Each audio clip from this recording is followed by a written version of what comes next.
Good evening from the Thomas and Mack Center at the University of Nevada, Las Vegas. I'm Chris Wallace of Fox News, and I welcome you to the third and final of the 2016 presidential debates between Secretary of State Hillary Clinton and Donald J. Trump. This debate is sponsored by the Commission on Presidential Debates. The Commission has designed the format, 6 roughly 15-minute segments with 2-minute answers to the first question, then open discussion for the rest of each segment. Both campaigns have agreed to those rules. For the record, I decided the topics and the questions in each topic. None of those questions has been shared with the commission or the 2 candidates. The audience here in the hall has promised to remain silent. No cheers, boos, or other interruptions so we and you can focus on what the candidates have to say. No noise except right now, as we welcome the Democratic nominee for president, Secretary Clinton, and the Republican nominee for president, Mr. Trump.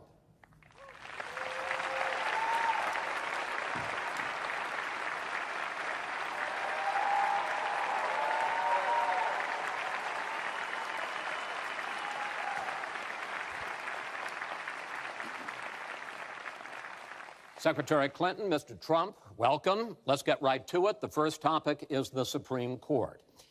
You both talked briefly about the court in the last debate, but I want to drill down on this because the next president will almost certainly have at least 1 appointment and likely or possibly 2 or 3 appointments, which means that you will, in effect, determine the balance of the court for what could be the next quarter century. First of all, where do you want to see the court take the country? And secondly, what's your view on how the Constitution should be interpreted? Do the founders' words mean what they say, or is it a living document to be applied flexibly according to changing circumstances? In this segment, Secretary Clinton, you go first. You have 2 minutes. Thank you very much, Chris, and thanks to UNLV for hosting us. You know, I think when we talk about the Supreme Court, it really raises the central issue in this election. Namely, what kind of country are we going to be?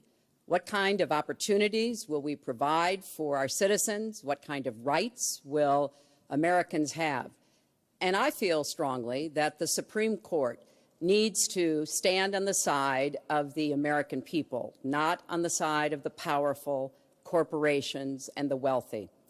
For me, that means that we need a Supreme Court that will stand up on behalf of women's rights, on behalf of the rights of the LGBT community, that will stand up and say no to Citizens United, a decision that has undermined the election system in our country because of the way it permits dark, unaccountable money to come into our electoral system. I have major disagreements with my opponent about these issues and others that will be before the Supreme Court. But I feel that at this point in our country's history, it is important that we not reverse marriage equality, that we not reverse Roe v. Wade, that we stand up, Citizens United, we stand up for the rights of people in the workplace, that we stand up and basically say the Supreme Court should represent all of us. That's how I see the court, and the kind of people that I would be looking to nominate to the court would be in the great tradition of standing up to the powerful, standing up on behalf of our rights as Americans. And I look forward to having that opportunity. I would hope that the Senate would do its job and confirm the nominee that President Obama has sent to them. That's the way the Constitution fundamentally should operate. The president nominates, and then the Senate advises and consents or not, but they go forward with the process. Secretary Clinton, thank you. Mr. Trump, same question. Where do you want to see the court take the country, and how do you believe the Constitution should be interpreted? Well, first of all, it's great to be with you, and thank you, everybody. The Supreme Court, it's what it's all about. Our country is it's just so imperative that we have the right justices. Something happened recently where Justice Ginsburg made some very, very inappropriate statements toward me and toward a tremendous number of people, many, many millions of people that I represent. And she was forced to apologize, and apologize she did. But these were statements that should never, ever have been made. We need a Supreme Court that, in my opinion, is going to uphold the Second Amendment and all amendments, but the Second Amendment, which is under absolute siege. I believe if my opponent should win this race, which I truly don't think will happen, we will have a Second Amendment which will be a very, very small replica of what it is right now. But I feel that it's absolutely important that we uphold because of the fact that it is under such trauma. I feel that the justices that I am going to appoint, and I've named 20 of them, the justices that I'm going to appoint will be pro-life. They will have a conservative bent. They will be protecting the Second Amendment. They are great scholars in all cases, and they're people of tremendous respect. They will interpret the Constitution the way the founders wanted it interpreted, and I believe that's very, very important. I don't think we should have justices appointed that decide what they want to hear. It's all about the Constitution and so important, the Constitution the way it was meant to be. And those are the people that I will appoint.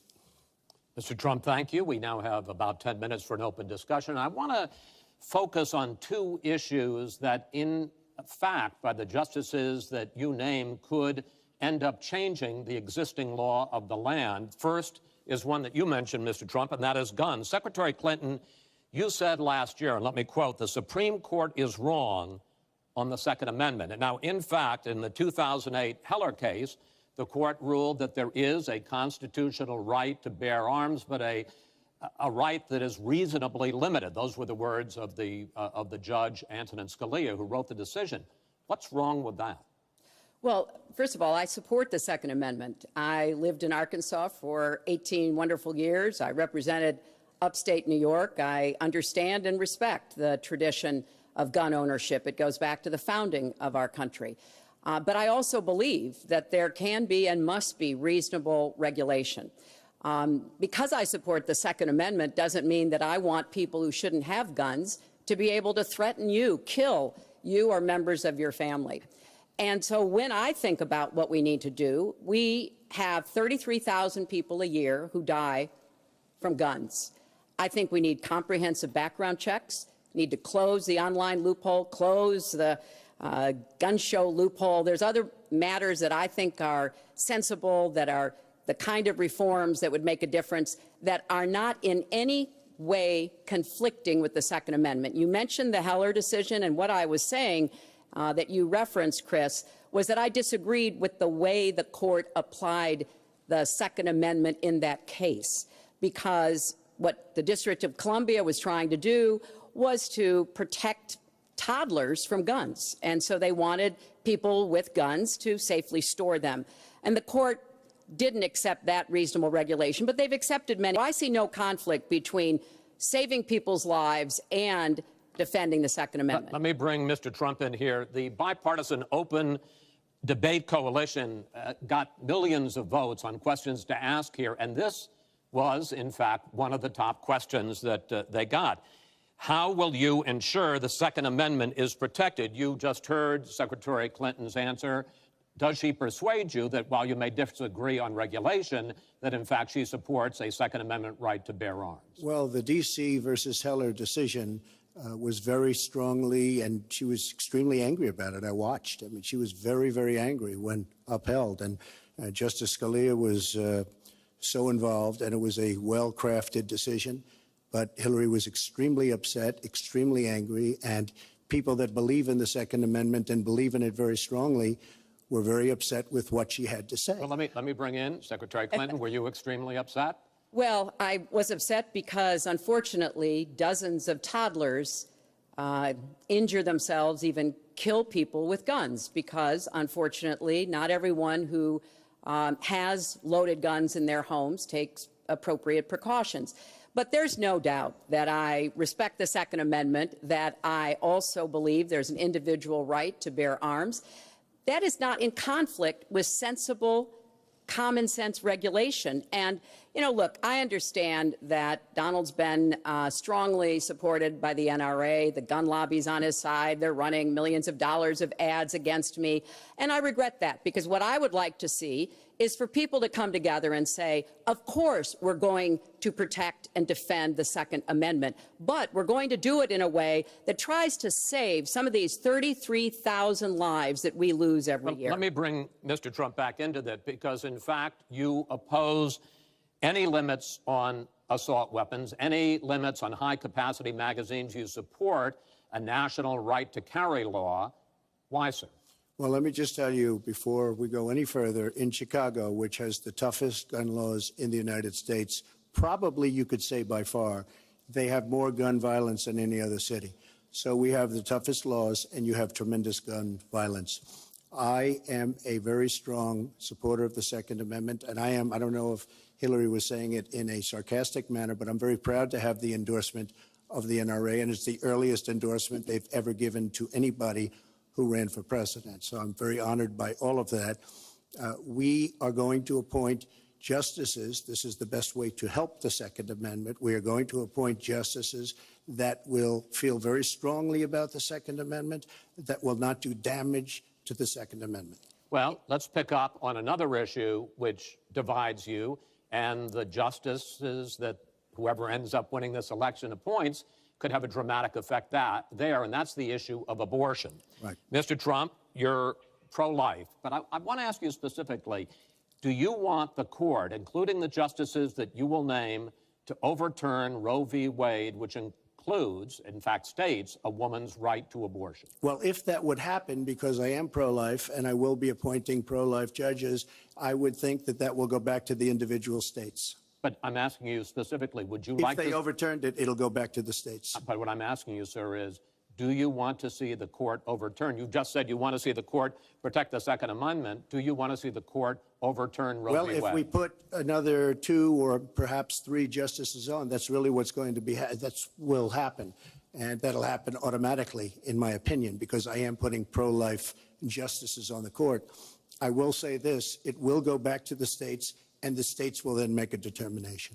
Secretary Clinton. Well, I strongly support Roe v. Wade, which guarantees a constitutional right to a woman to make the most intimate, most difficult, in many cases, decisions about her health care that one can imagine. And in this case, it's not only about Roe v. Wade. It is about what's happening right now in America.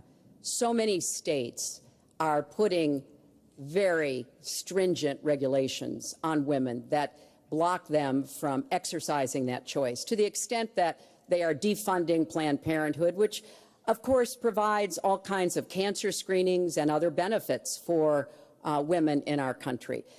Donald has said he's in favor of defunding Planned Parenthood. He even supported shutting the government down to defund Planned Parenthood. I will defend Planned Parenthood.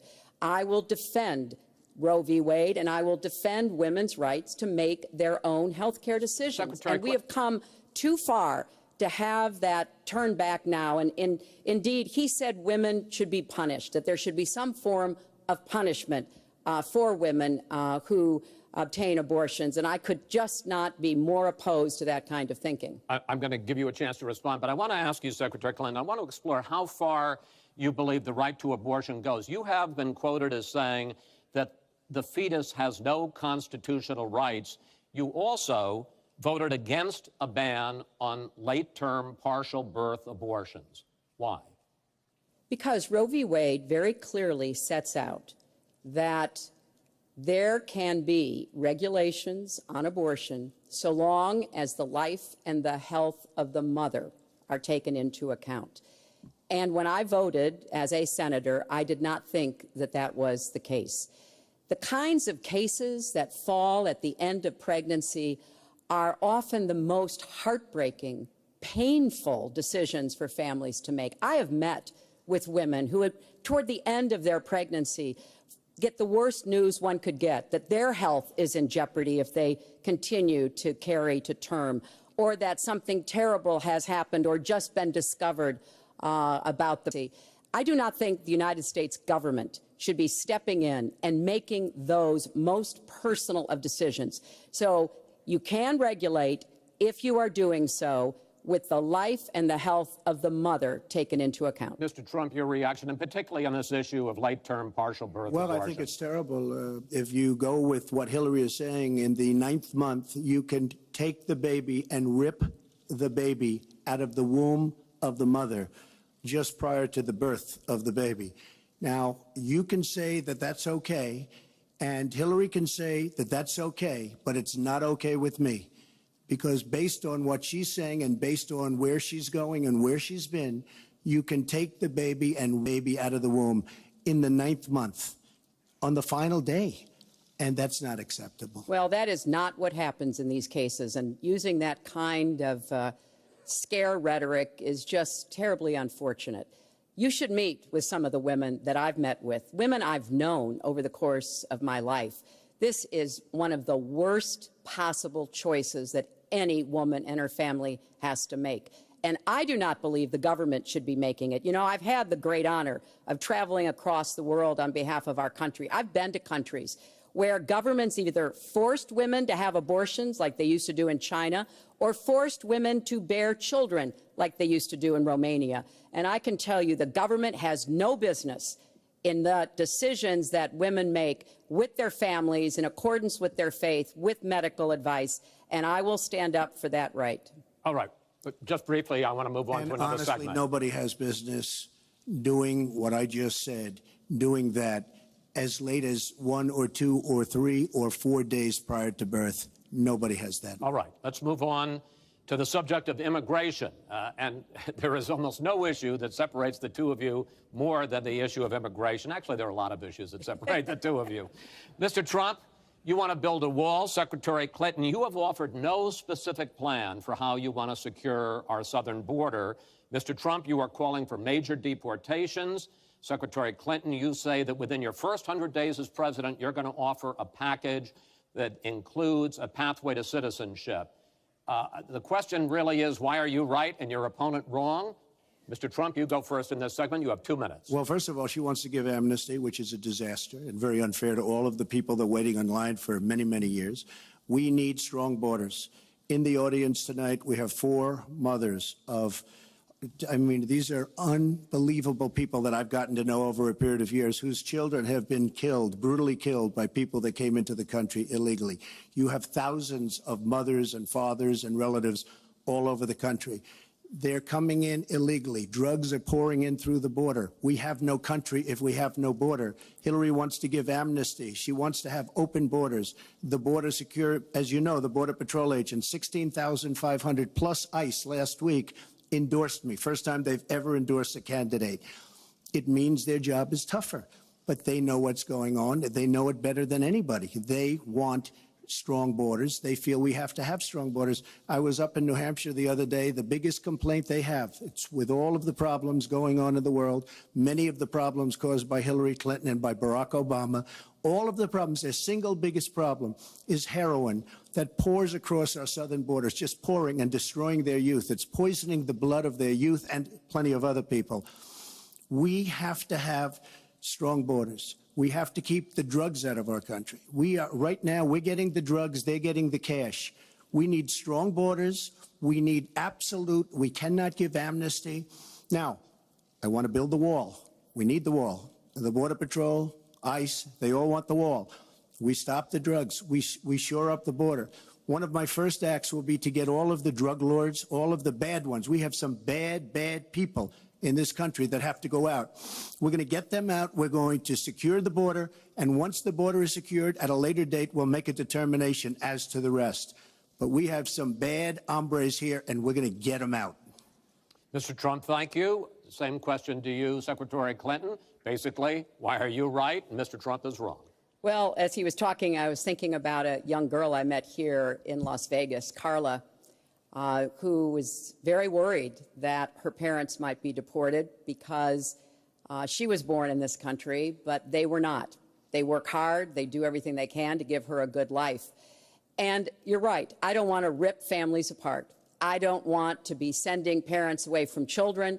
I don't want to see the deportation force that Donald has talked about in action in our country. We have 11 million undocumented people. They have 4 million American citizen children, 15 million people. He said as recently as a few weeks ago in Phoenix that every undocumented person would be subject to deportation. Now, here's what that means. It means you would have to have a massive law enforcement presence, where law enforcement officers would be going school to school, home to home, business to business, rounding up people who are undocumented. And we would then have to put them on trains, on buses to get them out of our country. I think that is an idea that is not in keeping with who we are as a nation. I think it's an idea that would rip our country apart. I have been for border security for years. I voted for border security in the United States Senate. And my comprehensive immigration reform plan, of course, includes border security. But I want to put our resources where I think they're most needed, getting rid of any violent person, anybody who should be deported. We should deport them. When it comes to the wall that Donald talks about building, he went to Mexico. He had a meeting with the Mexican president, didn't even raise it. He choked, and then got into a Twitter war because the Mexican president said, we're not paying for that wall. So I think we are both a nation of immigrants and we are a nation of laws, and that we can act accordingly. And that's why I'm introducing comprehensive immigration reform within the first 100 days with a path to citizenship. Thank you, Secretary Clinton. I want to follow up. I think I should respond to that. First of all, I had a very good meeting with the president of Mexico, very nice man. We will be doing very much better with Mexico on trade deals, believe me. The NAFTA deal signed by her husband is one of the worst deals ever made of any kind, signed by anybody. It's a disaster. Hillary Clinton wanted the wall. Hillary Clinton fought for the wall in 2006 or thereabouts. Now, she never gets anything done, so naturally the wall wasn't built. But Hillary Clinton wanted the wall. Well, let me. We are a country of laws. And by the way, no, wait. I'd like to hear from. I'd like to hear from Secretary Clinton. I voted for border security, and there are some limited places where that was appropriate. There also is necessarily going to be new technology and how best to deploy that.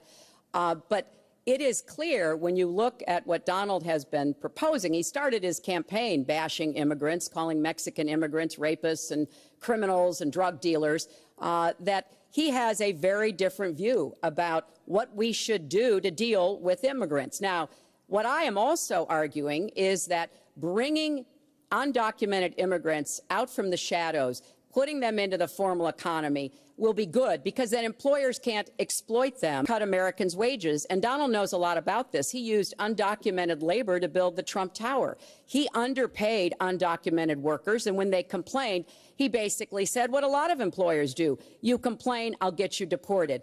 I want to get everybody out of the shadows, get the economy working, and not let employers like Donald exploit undocumented workers, which hurts them but also hurts American workers. Mr. Trump.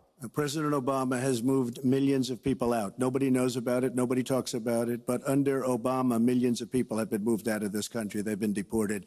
She doesn't want to say that, but that's what's happened, and that's what's happened big league. As far as moving these people out and moving, we either have a country or we don't. We're a country of law. Have a border or we don't. Now, you can come back in and you can become a citizen, but it's very unfair. We have millions of people that did it the right way. They're online. They're waiting. We're going to speed up the process, big league, because it's very inefficient. But they're online and they're waiting to become citizens. Very unfair that somebody runs across the border, becomes a citizen. Under her plan, you have open borders. You would have a disaster on trade, and you will have a disaster with your open borders. But what she doesn't say is that President Obama has deported millions and millions of people just the way Secretary it is. Clinton, I want to. We will not have open borders. Well, that is a rank mischaracterization. Secretary Clinton. We will have secure borders, but we will also have reform. And this used to be a bipartisan issue. Ronald Reagan was the last president to sign immigration reform, and George W. Bush supported it as well. Secretary Clinton, I want to clear up your position on this issue, because in a speech you gave to a Brazilian bank for which you were paid $225,000, we've learned from the WikiLeaks that you said this, and I want to quote, "My dream is a hemispheric common market with open trade and open borders." So that's the question. That's the question. Please quiet, everybody.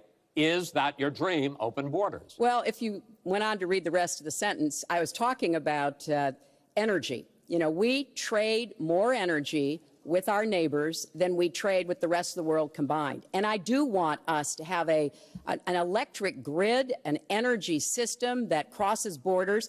I think that will be a great benefit to us. But you are very clearly quoting from WikiLeaks. And what's really important about WikiLeaks is that the Russian government has engaged in espionage against Americans. They have hacked American websites, American accounts of private people, of institutions. Then they have given that information to WikiLeaks for the purpose of putting it on the internet. This has come from the highest levels of the Russian government, clearly from Putin himself, in an effort, as 17 of our intelligence agencies have confirmed, to influence our election. So I actually think the most important question of this evening, Chris, is finally, will Donald Trump admit and condemn that the Russians are doing this and make it clear that he will not have the help of Putin in this election, that he rejects Russian espionage against Americans, which he actually encouraged in the past. Those are the questions we need answered. We've never had anything like this happen in any of our elections before. That was a great pivot off the fact that she wants open borders, okay? How did we get on to Putin? Hold on. No.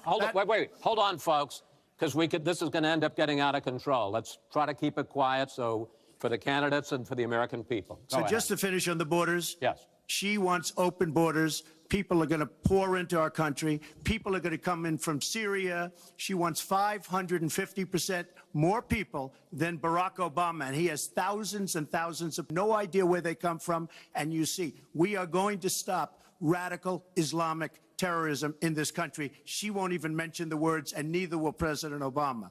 So I just want to tell you, she wants open borders. Now we can talk about Putin. I don't know Putin. He said nice things about me. If we got along well, that would be good. If Russia and the United States got along well and went after ISIS, that would be good. He has no respect for her. He has no respect for our president. And I'll tell you what, we're in very serious trouble because we have a country with tremendous numbers of nuclear warheads, 1,800, by the way, where they expanded and we didn't. 1,800 nuclear warheads. And she's playing chicken. Look, Putin, from everything I see, has no respect for this person. Well, that's because he'd rather have a puppet as president of the United States. No puppet. And it's pretty clear. You're the puppet. It's pretty clear you won't admit that the Russians have engaged in cyber attacks against the United States of America, that you encouraged espionage against our people, that you are willing to spout the Putin line, sign up for his wish list, break up NATO, do whatever he wants to do, and that you continue to get help from him because he has a very clear favorite in this race. So I think that this is such an unprecedented situation. We've never had a foreign government trying to interfere in our election. We have 17 intelligence agencies, civilian and military, who have all concluded that these espionage attacks, these cyber attacks, come from the highest levels of the Kremlin, and they are designed to influence our election. I find that deeply disturbing, and I think it's time. She has no idea whether it's Russia, China, or anybody else. I am not quoting myself. No idea. I am quoting Hillary, you have no idea. 17 intelligence. Do you doubt 17 military and civilian agencies? Well, he'd rather believe Vladimir Putin than the military and civilian intelligence professionals who are sworn to protect us. I find that just absolutely She doesn't like Putin because Putin has outsmarted her at every step of the way. Excuse me. Putin has outsmarted her in Syria. He's outsmarted her every step of the way. I do get to ask some questions. Yes, that's And I would like to ask you this direct question. The top national security officials of this country do believe that Russia has been behind these hacks. Even if you don't know for sure whether they are, do you condemn any interference by Russia in the American election? By Russia or anybody else. You condemn their interference? Of course I condemn. Of course I can. I don't know Putin. I have no idea. I'm asking I you, never met Putin. This is not my best friend. But if the United States got along with Russia, wouldn't be so bad. Let me tell you, Putin has outsmarted her and Obama at every single step of the way, whether it's Syria, no, you name it, missiles. Take a look at the startup that they signed. The Russians have said, according to many, many reports, I can't believe they allowed us to do this. They create warheads and we can't. The Russians can't believe it. She has been outsmarted by Putin, and all you have to do is look at the Middle East. They've taken over. We've spent $6 trillion. They've taken over the Middle East. She has been outsmarted and outplayed worse than anybody I've ever seen in any government whatsoever. We're a long way away from immigration, but I'm going to let you finish this topic. Well, you got about 45 seconds. Yeah, and she always will be. I find it ironic that he's raising nuclear weapons. This is a person who has been very cavalier, even casual, about the use of nuclear weapons. He's advocated more countries getting them, Japan, Korea, even Saudi Arabia. He's said, well, if we have them, why don't we use them, which I think is terrifying. But here's the deal. The bottom line on nuclear weapons is that when the president gives the order, it must be followed. There's about 4 minutes between the order being given and the people responsible for launching nuclear weapons to do so. And that's why 10 people who have had that awesome responsibility have come out and in an unprecedented way said they would not trust Donald Trump with the nuclear codes or to have his finger on the nuclear button. I have 200 generals and admirals, 21 endorsing me, 21 Congressional Medal of Honor recipients. As far as Japan and other countries, we are being ripped off by everybody in the world. We're defending other countries. We are spending a fortune doing it. They have the bargain of the century.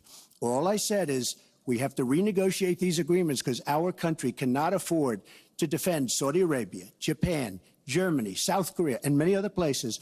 We cannot continue to afford. She took that as saying nuclear weapons. Look, she's been proven to be a liar on so many different ways. This is just another lie. Well, I'm just quoting you when there's you were no asked quote. about You're not going to find a quote from me. Nuclear competition in Asia. You said, you know, go ahead, enjoy yourselves, folks. That kind and defend of language, yourselves. And defend yourselves. I didn't say nuclear. And defend yourself. The United States has kept the peace through our alliances. Donald wants to tear up our alliances. I think it makes the world safer, and frankly, it makes the United States safer. I would work with our allies in Asia, in Europe, in the Middle East, and elsewhere. That's the only way we're going to be able to keep the peace. We are going to move on to the next topic, which is the economy, and I hope we handle that as well as we did immigration. You also have very different ideas about how to get the economy growing faster. Secretary Clinton, in your plan, government plays a big role. You see more government spending, more entitlements, more tax credits, more tax penalties. Mr. Trump, you want to get government out with lower taxes and less regulation. Yes. We're going to drill down into this a little bit more, but in this overview, please explain to me why you believe that your plan will create more jobs and growth for this country and your opponent's plan will not. In this round, you go first, Secretary Clinton. Well, I think when the middle class thrives, America thrives. And so my plan is based on growing the economy, giving middle class families many more opportunities. I want us to have the biggest jobs program since World War II, jobs in infrastructure and advanced manufacturing. I think we can compete with high-wage countries, and I believe we should.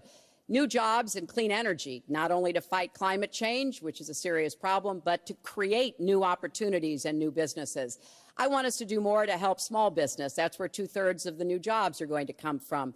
I want us to raise the national minimum wage because people who live in poverty should not, who work full-time should not still be in poverty. And I sure do want to make sure women get equal pay for the work we do. I feel strongly that we have to have an education system that starts with preschool and goes through college. That's why I want more technical education in high schools and in community colleges, real apprenticeships to prepare young people for the jobs of the future. I want to make college debt-free, and for families making less than $125,000, you will not get a tuition bill from a public college or university if the plan that I worked on with Bernie Sanders is enacted. And we're going to work hard to make sure that it is, because we are going to go where the money is. Most of the gains in the last years since the Great Recession have gone to the very top. So we are going to have the wealthy pay their fair share. We're going to have corporations make a contribution greater than they are now to our country.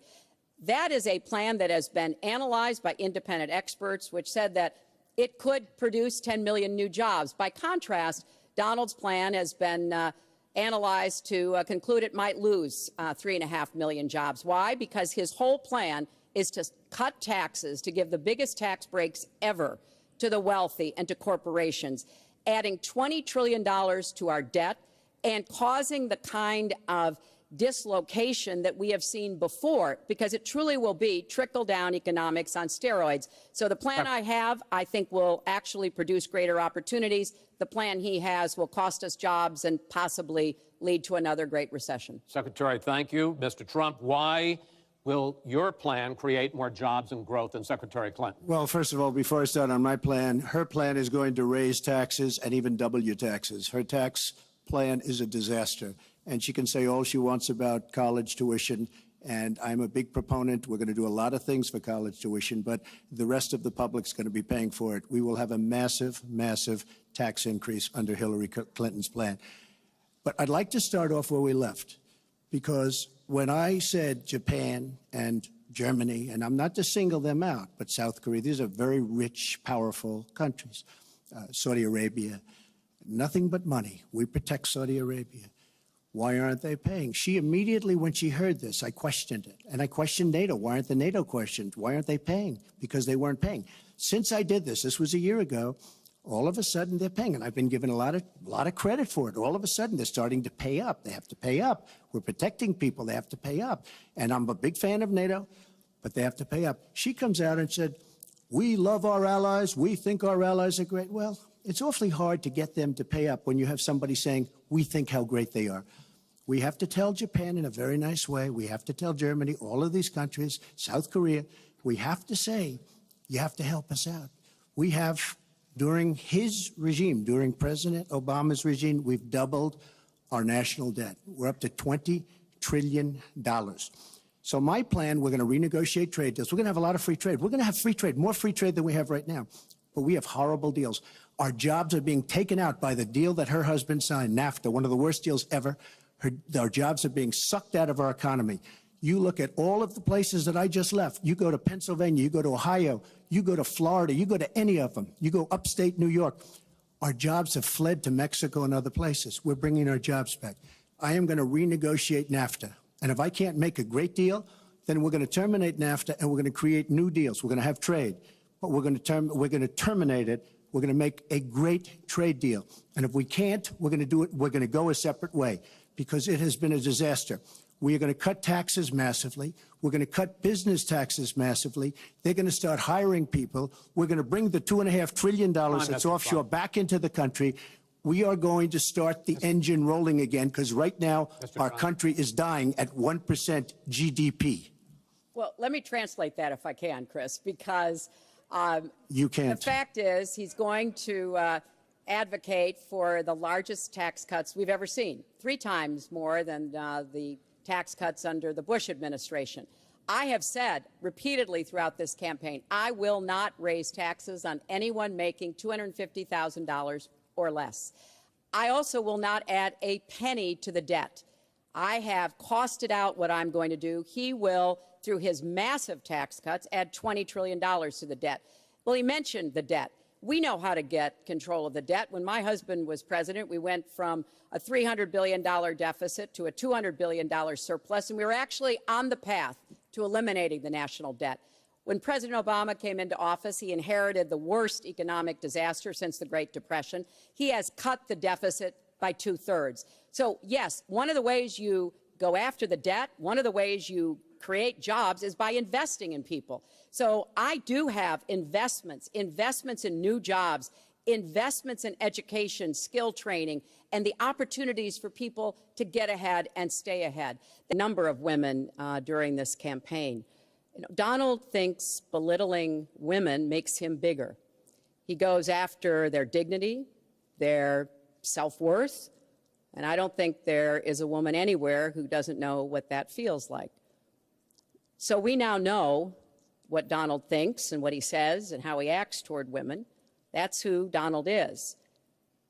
I think it's really up to all of us to demonstrate who we are and who our country is, and to stand up and be very clear about what we expect from our next president, how we want to bring our country together, where we don't want to have the kind of pitting of people one against the other, where instead we celebrate our diversity, we lift people up, and we make our country even greater. America is great because America is good. And it really is up to all of us to make that true now and in the future, and particularly for our children and our grandchildren. Mr. Trump. Nobody has more respect for women than I do. Nobody. Nobody has more respect. Please, everybody.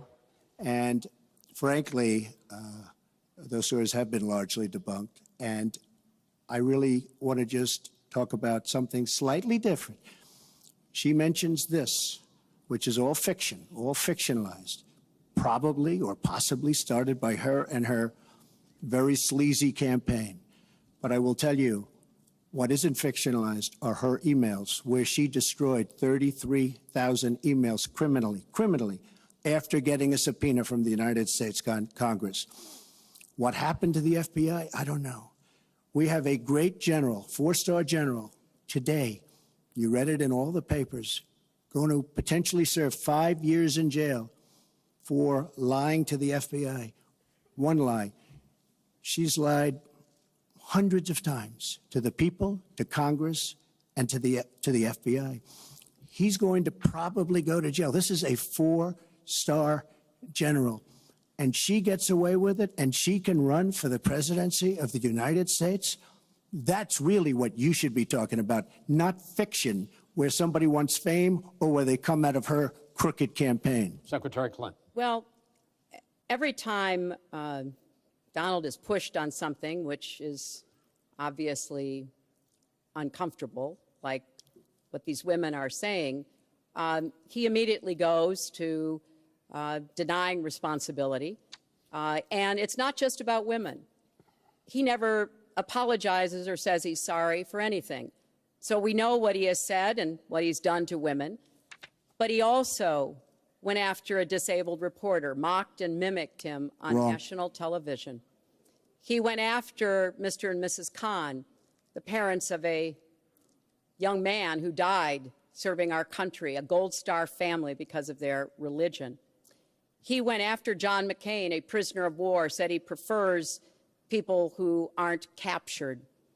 He went after a federal judge, born in Indiana, but who Donald said couldn't be trusted to try the fraud and racketeering case against Trump University because his parents were Mexican. So it's not one thing. This is a pattern of divisiveness, of a very dark and in many ways dangerous vision of our country, where he incites violence, where he applauds people who are pushing and pulling and punching at his rallies. That is not who America is. And I hope that as we move in the last weeks of this campaign, more and more people will understand what's at stake in this election. It really does come down to what kind of country we are going to have. So sad when she talks about violence at my rallies, and she caused the violence. It's on tape. The other things are false, but honestly, I'd love to talk about getting rid of ISIS, and I'd love to talk about other things. Okay. But those other charges, as she knows, are false. In this bucket about fitness to be president, there's been a lot of developments over the last 10 days since the last debate.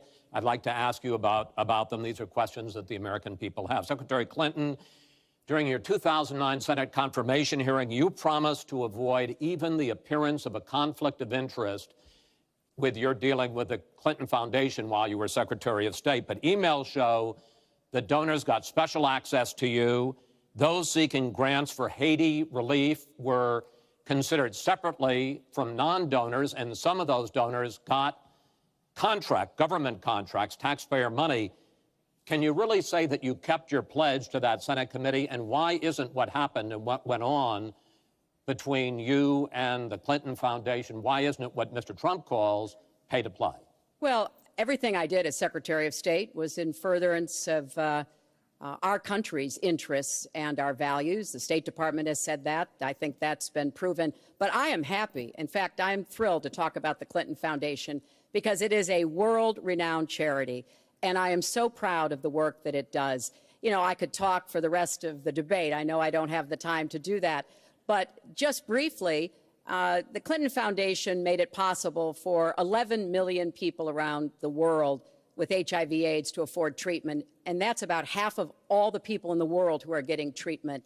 In partnership with the American Health Association, we have environments environments in schools healthier for kids, Secretary including Clinton, healthier respectfully, this is an open discussion. Well, it is an open discussion. I understand, and the specific question went to pay for play. Do you want to talk about that? But there is no evidence, but there is a lot of evidence about the very good work and it's a the criminal high enterprise, rankings that and the so many Please people let know Mr. it. Trump speak. It's a have gotten criminal for their work. enterprise.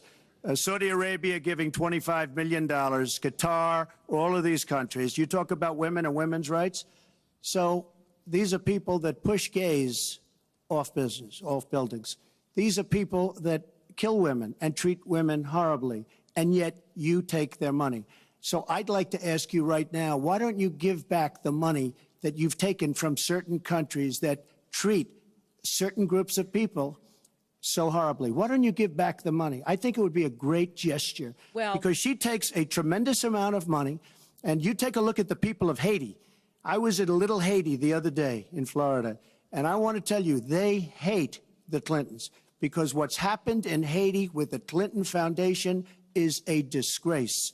And you know it, and they know it, and everybody knows Secretary it. Well, Clinton. very quickly, we at the Clinton Foundation spend 90% of all the money that is donated on behalf of programs of people around the world and in our own country.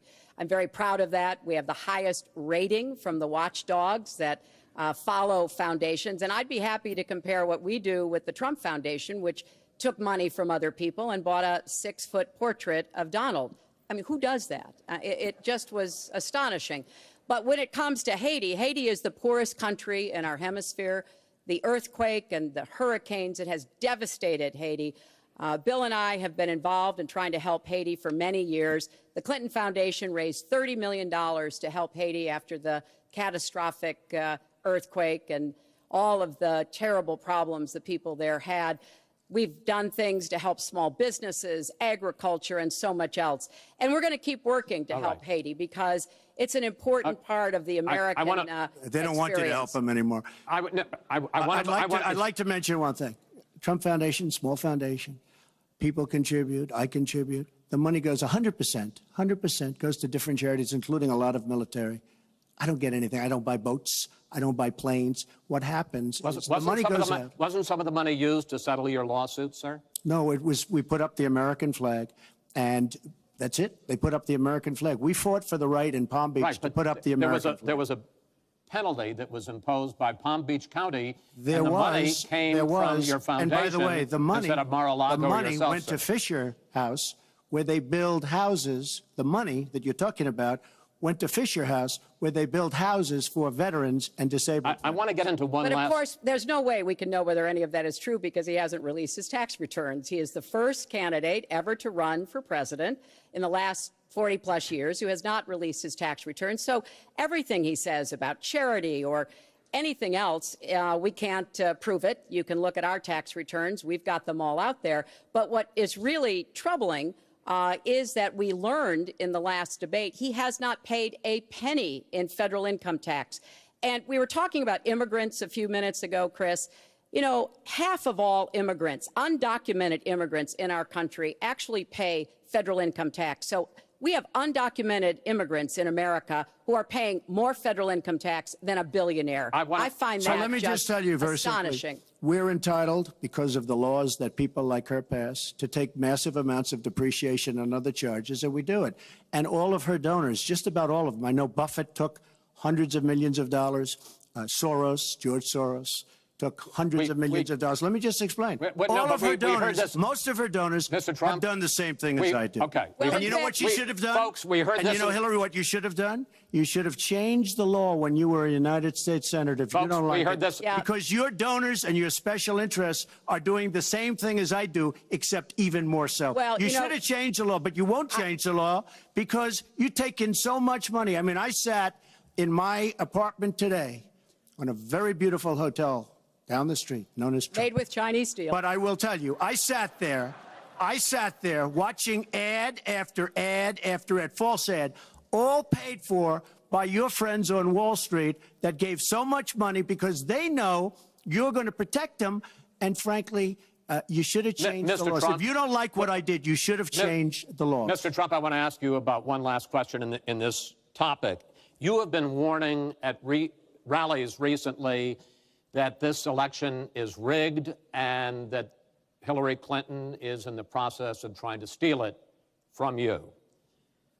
Your running mate, Governor Pence, pledged on Sunday that he and you, his words, will absolutely accept the result of this election. Today, your daughter Ivanka said the same thing. I want to ask you here on the stage tonight, do you make the same commitment that you will absolutely, sir, that you will absolutely accept the result of this election? I will look at it at the time. I'm not looking at anything now. I'll look at it at the time. What I've seen is so bad. First of all, the media is so dishonest and so corrupt, and the pile-on is so amazing. The New York Times actually wrote an article about it that they don't even care. It's so dishonest, and they've poisoned the minds of the voters. But unfortunately for them, I think the voters are seeing through it. I think they're going to see through it. We'll find out on November 8th, but I think they're going to see through it. But, sir, if you look, excuse me, Chris, if you look at your voter rolls, you will see millions of people that are registered to vote. Millions. This isn't coming from me. This is coming from Pew Report and other places. Millions of people that are registered and be registered to vote. So let me just give you one other thing. So I talk about the corrupt media. I talk about the millions of people. Tell you one other thing. She shouldn't be allowed to run. She's guilty of a very, very serious crime. She should not be allowed to run. And just in that respect, I say it's rigged because she should never, Chris, she should never have been allowed to run for the presidency based on what she did with emails and so many other things. But, sir, there is a tradition in this country. In fact, one of the prides of this country is the peaceful transition of power, and that no matter how hard fought a campaign is, that at the end of the campaign, that the loser concedes to the winner, not saying that you're necessarily going to be the loser or the winner, but that the loser concedes to the winner and that the country comes together in part for the good of the country. Are you saying you're not prepared now to commit to that principle? What I'm saying is that I will tell you at the time. I'll keep you in suspense. Well, okay? Chris, let me respond to that because that's horrifying. You know, every time Donald thinks things are not going in his direction, he claims whatever it is rigged against him. The FBI conducted a year-long investigation into my emails. They concluded there was no case. He said the FBI was rigged. He lost the Iowa caucus. He lost the Wisconsin primary. He said the Republican primary was rigged against him. Then Trump University gets sued for fraud and racketeering. He claims the court system and the federal judge is rigged against him. There was even a time when he didn't get an Emmy for his TV program 3 years in a row, and he started tweeting that the Emmys were rigged against him. Should have gotten it. This is a mindset. This is how Donald thinks. And it's funny, but it's also really troubling. Okay. You know, that is not the way our democracy works. We've been around for 240 years. We've had free and fair elections. We've accepted the outcomes when we may not have liked them. And that is what must be expected of anyone standing on a debate stage during a general election. You know, President Obama said the other day, when you're whining before the game is even finished, it just shows you're not up to doing the job. And let's be clear about what he is saying and what that means. He is denigrating, he's talking down our democracy. And I, for one, am appalled that somebody who is the nominee of one of our two major parties would take that kind of position. I think what the FBI did and what the Department of Justice did, including meeting with her husband, the Attorney General, in the back of an airplane on the tarmac in Arizona, I think it's disgraceful. I think it's a disgrace. All right. I think we've never had a situation so bad Hold on, in this folks. country. This doesn't do any good for anyone. Let's please continue the debate, and let's move on to the subject of foreign hotspots. The Iraqi offensive to take back Mosul has begun. If they are successful in pushing ISIS out of that city and out of all of Iraq, the question then becomes, what happens the day after? And that's something that whoever of you ends up as president is going to have to confront. Will you put U.S. troops into that vacuum to make sure that ISIS doesn't come back or isn't replaced by something even worse? Secretary Clinton, you go first in this segment. You have 2 minutes. Well, I am encouraged that there is an effort led by the Iraqi army, supported by Kurdish forces, and also given the help and advice from the number of special forces and other Americans on the ground. But I will not support putting American soldiers into Iraq as an occupying force. I don't think that is in our interests, and I don't think that would be smart to do. In fact, Chris, I think that would be a big red flag waving for ISIS to reconstitute itself. The goal here is to take back Mosul. It's going to be a hard fight. I've got no illusions about that. And then continue to press into Syria to begin to take back and move on Raqqa, which is the ISIS headquarters. I am hopeful that the hard work that American military advisors have done will pay off, and that we will see a really successful military operation. But we know we've got lots of work to do. Syria will remain a hotbed of terrorism as long as the civil war, aided and abetted by the Iranians and the Russians, continue. So I have said, look, we need to keep our eye on ISIS. That's why I want to have an intelligence surge that protects us here at home, why we have to go after them from the air, on the ground, online, why we have to make sure here at home we don't let terrorists buy weapons. If you're too dangerous to fly, you're too dangerous to buy a gun. And I'm going to continue to push for a no-fly zone and safe havens within Syria, not only to help protect the Syrians and prevent the constant outflow of refugees, but to frankly gain some leverage on both the Syrian government and the Russians so that perhaps we can have the kind of serious negotiation necessary to bring the conflict to an end and go forward on a political track. Mr. Trump, same question. If we are able to push ISIS out of Mosul and out of Iraq, would you be willing to put U.S. troops in there to prevent their return or something else? Let me tell you, Mosul's so sad. We had Mosul. But when she left, when she took everybody out, we lost Mosul. Now we're fighting again to get Mosul.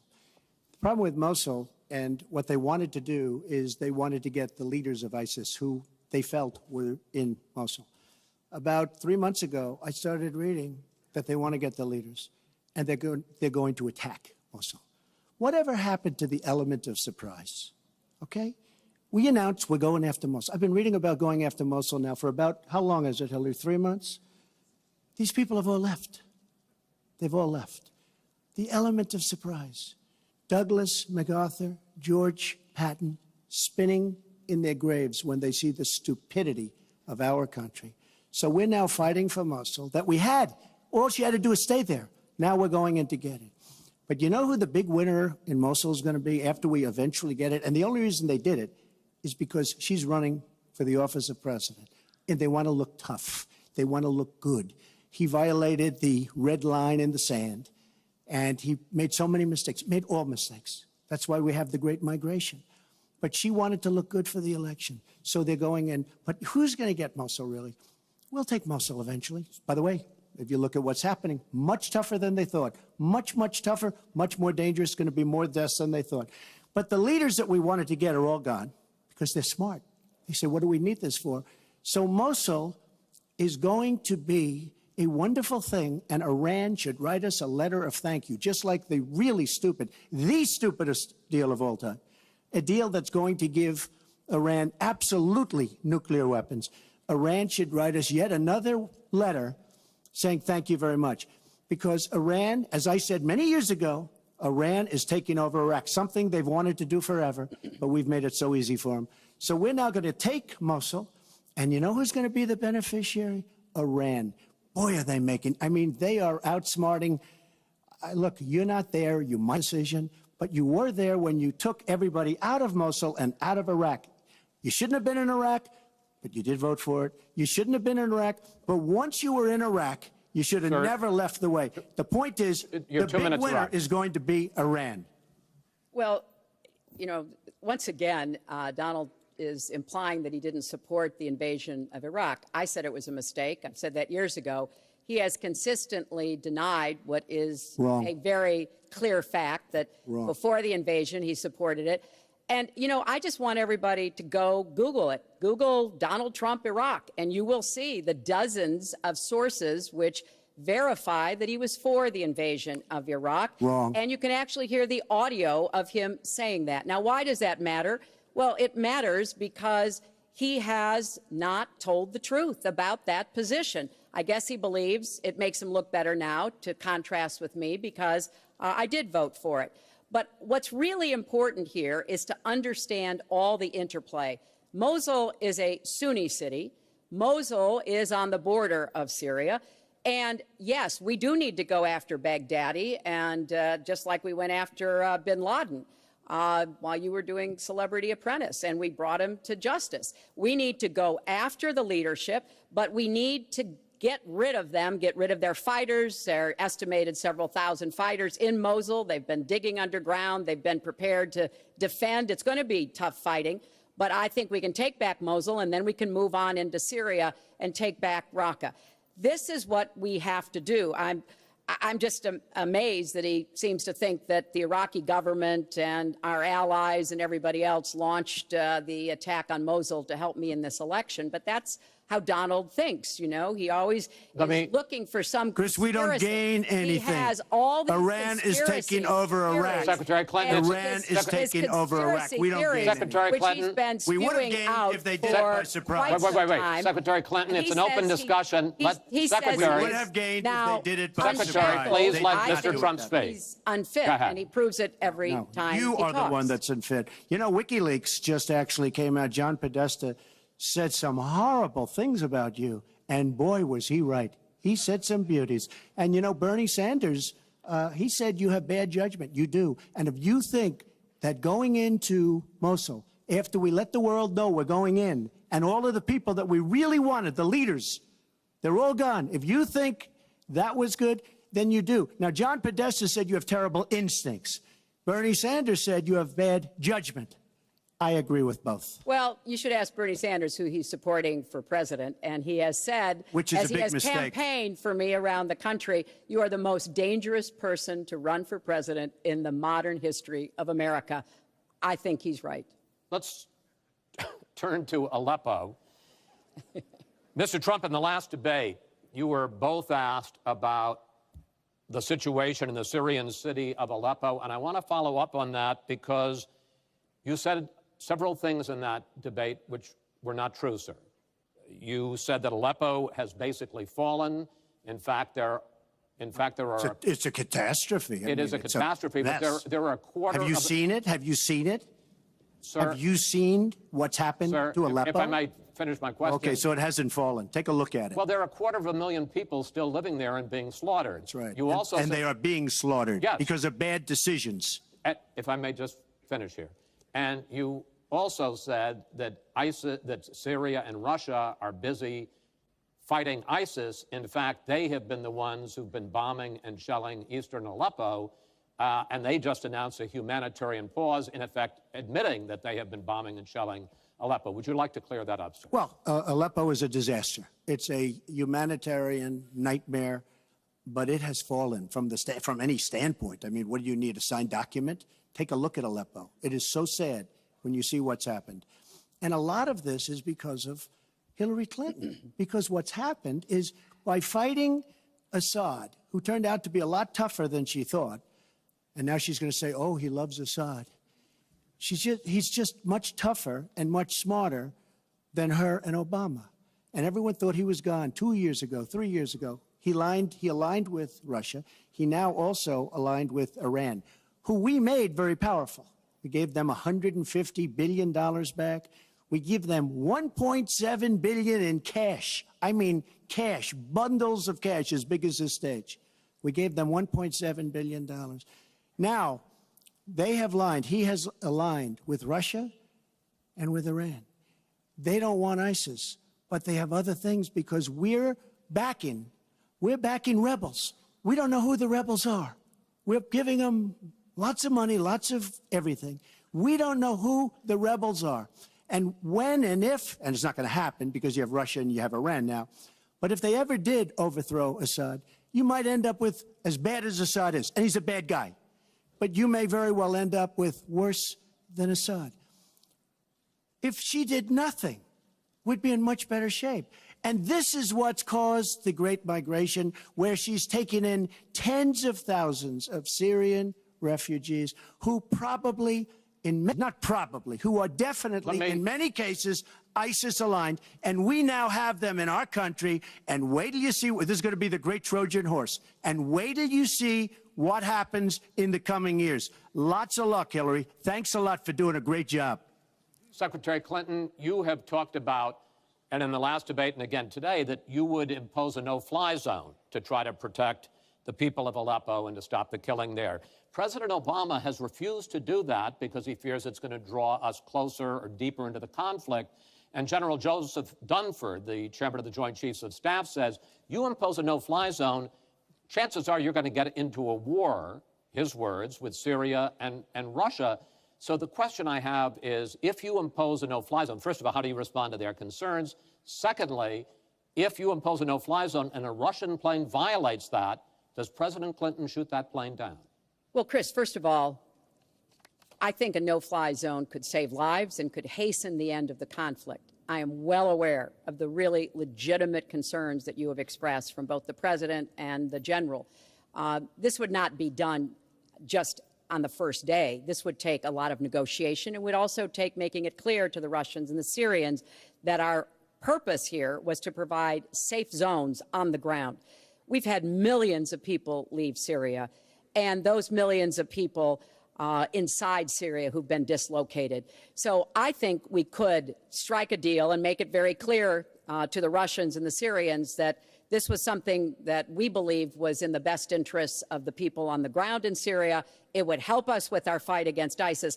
But I want to respond to what Donald said about refugees. He's made these claims repeatedly. I am not going to let anyone into this country who is not vetted, who we do not have confidence in, but I am not going to slam the door on women and children. That picture of that little 4-year-old boy in Aleppo with the blood coming down his face while he sat in an ambulance is haunting. And so we are going to do very careful, thorough vetting. That does not solve our internal challenges with ISIS and our need to stop radicalization, to work with American Muslim communities who are on the front lines to identify and prevent attacks. In fact, the killer of the dozens of people at the nightclub in Orlando, the Pulse nightclub, was born in Queens, the same place Donald was born. So let's be clear about what the threat is and how we are best going to be able to meet it. And yes, some of that threat emanates from over in Syria and Iraq, and we've got to keep fighting, and I will defeat ISIS. And some of it is we have to up our game and be much smarter here Folks, at home. I want to get into our final segment. But I just have to, it's so ridiculous what she will defeat ISIS. We should have never let ISIS happen in the first place. And right now they're in 32 countries. Okay. You should have never. Wait 1 second. They had a ceasefire 3 weeks ago. A ceasefire, United States, Russia, Syria.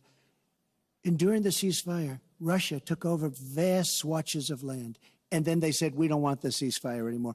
We are so outplayed on missiles, on ceasefires. They are outplayed. Now, she wasn't there. I assume she had nothing to do with it.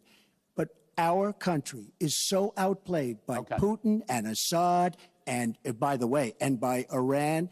Nobody can believe how stupid our leadership is. Mr. Trump, Secretary Clinton, no, we need to move on to our final segment, and that is the national debt, which has not been discussed until tonight.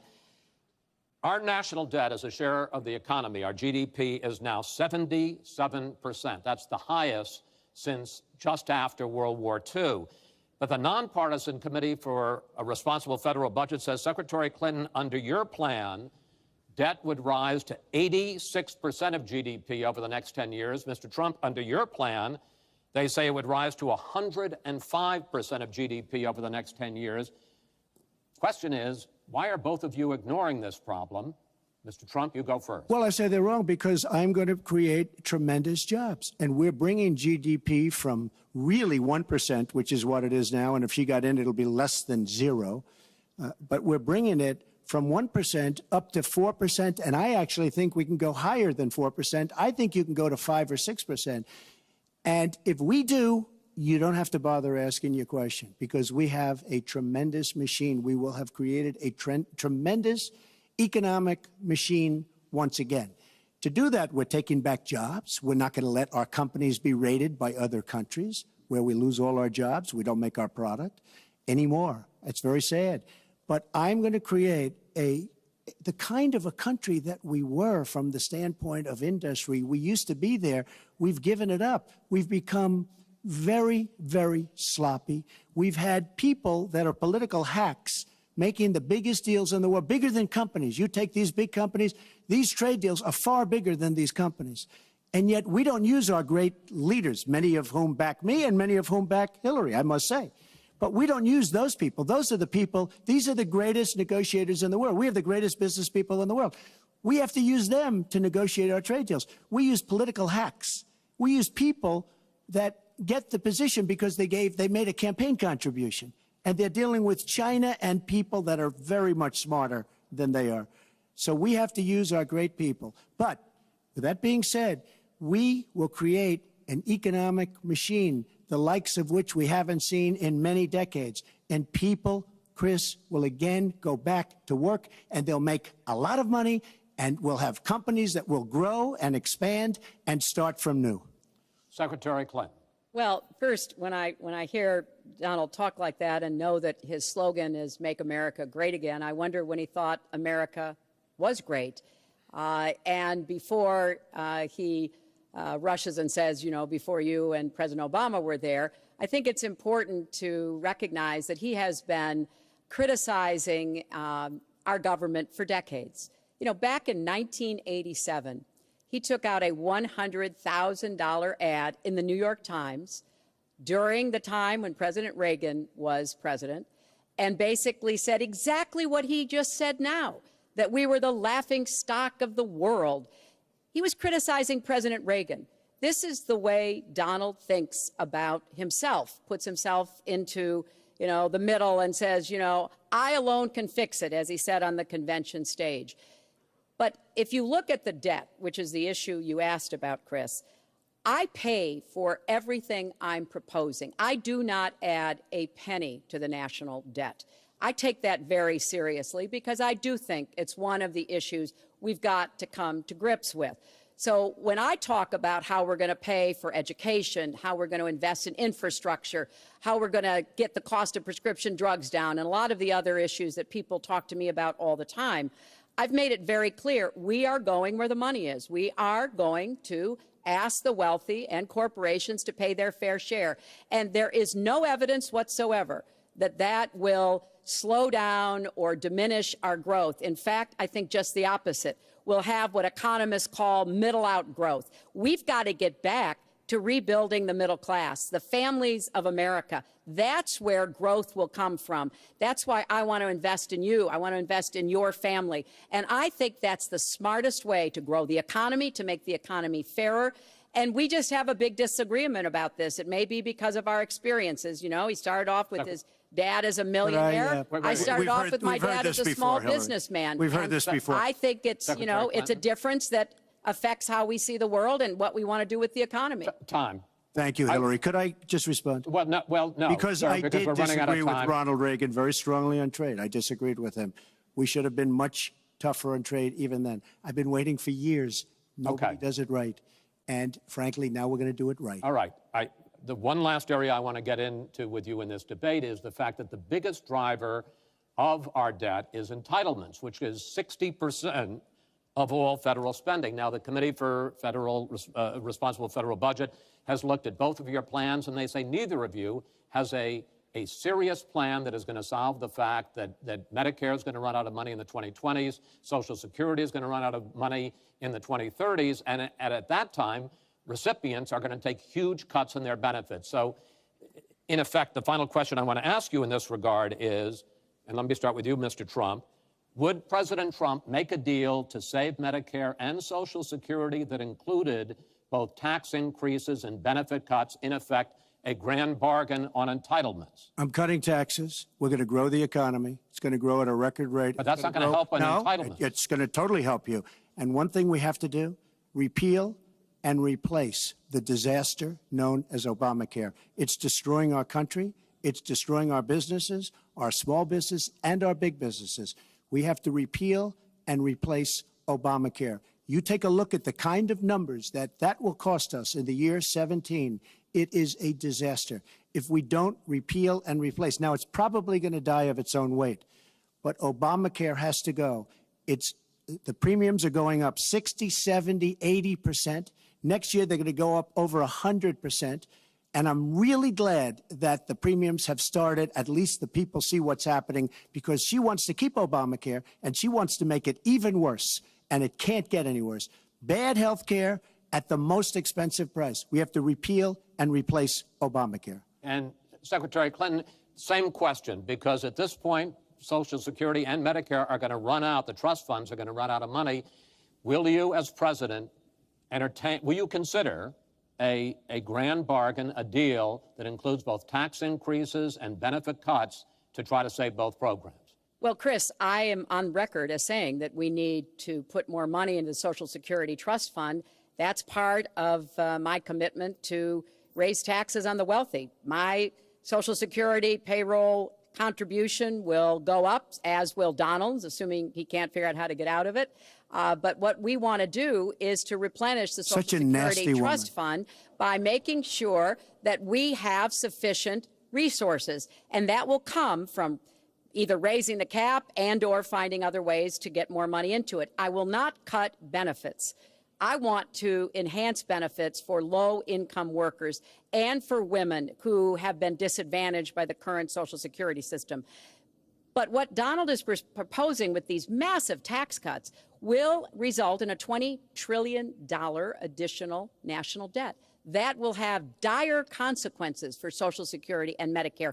And I'll say something about the Affordable Care Act, which he wants to repeal. The Affordable Care Act extended the solvency of the Medicare Trust Fund. So if he repeals it, our Medicare problem gets worse. What we need to do is go after the long-term health care drivers. We've got to get costs down, increase value, emphasize wellness. I have a plan for doing that, and I think that we will be able to get entitlement spending under control with more resources and smarter decisions. This is the final time, probably to both of your delight, that you're going to be on the stage together in this campaign.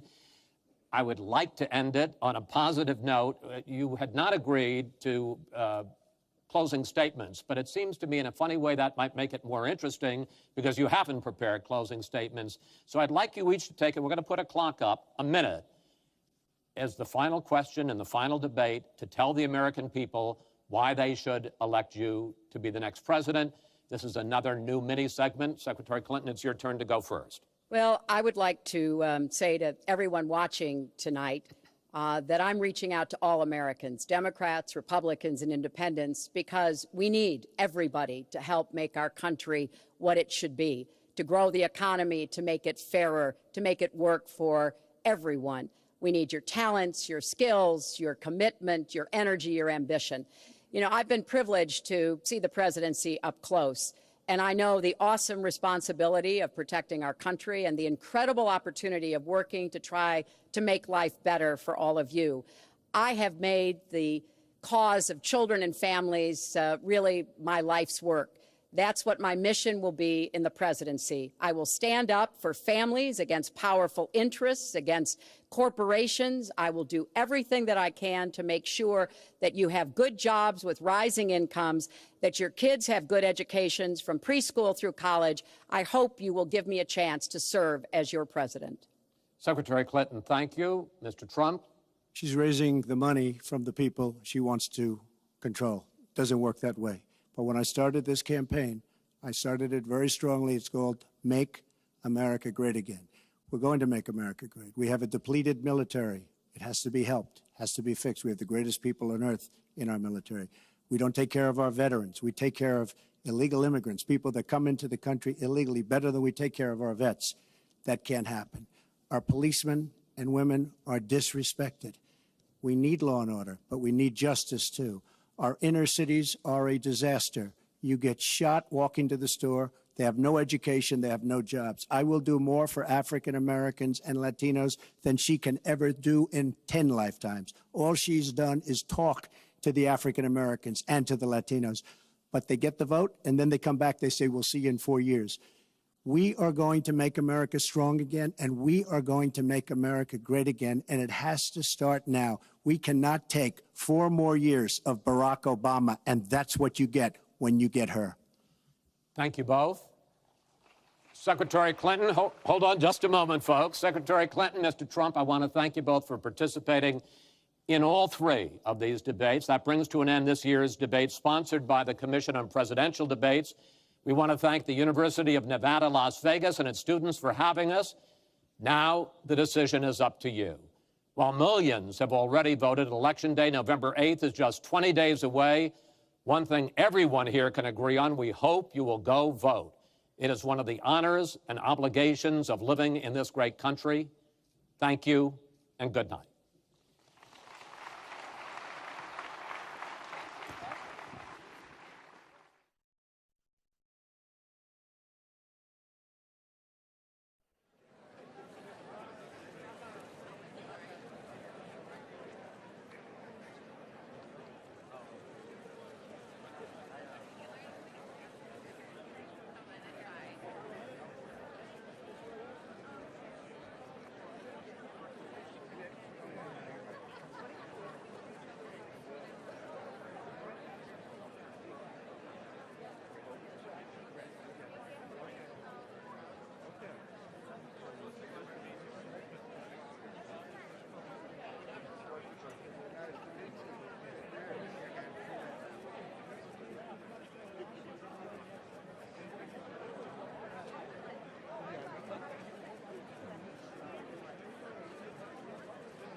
Okay.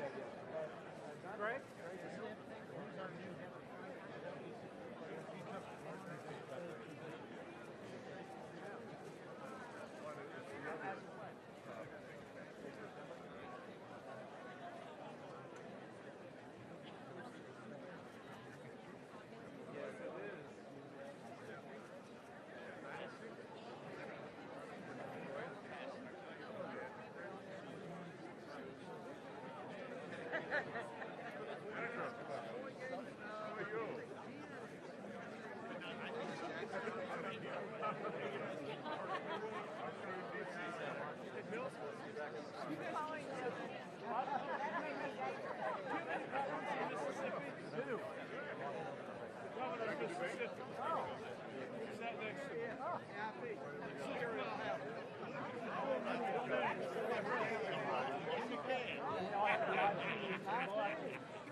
I don't get to do so much, but I get to see the IP.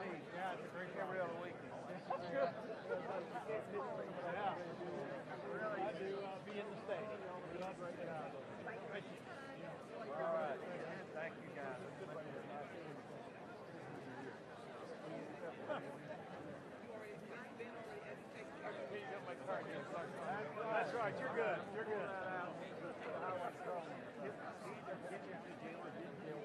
How about that?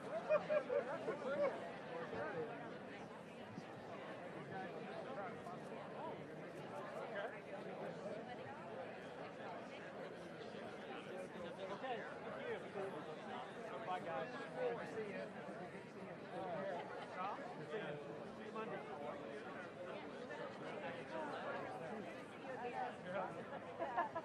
Yeah, cool.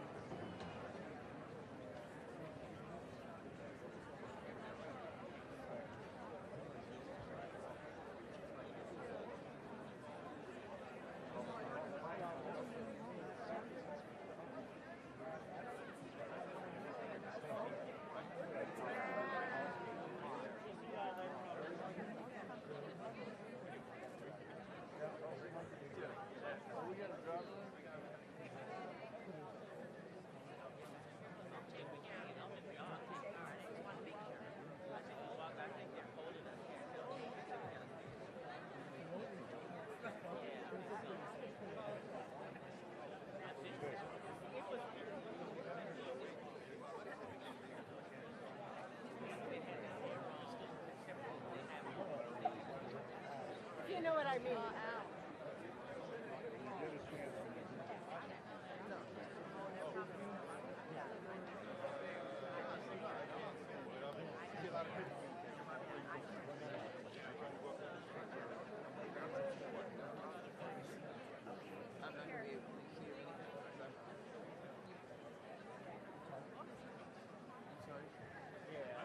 I mean, it may be a little longer. Congress. I hope so. So we could just meet at the tent if you want to.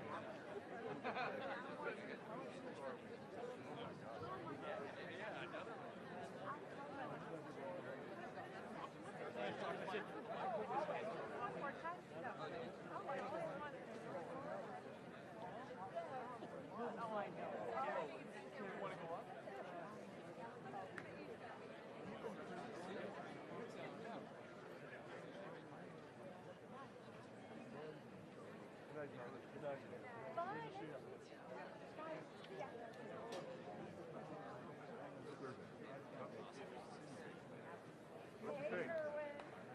What do you think?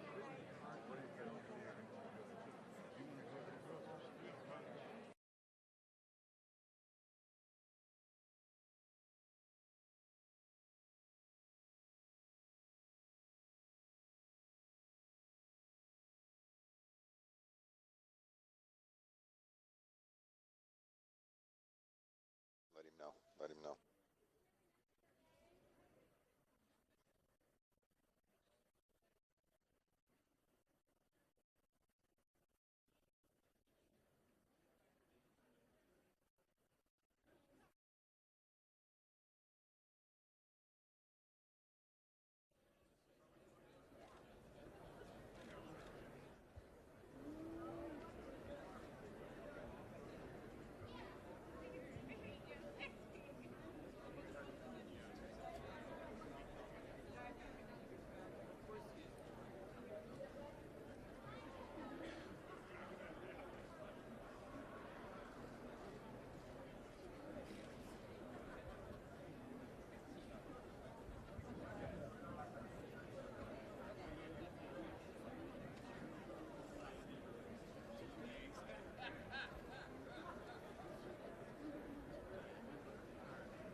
Damon, where you gotta go? Where are you going?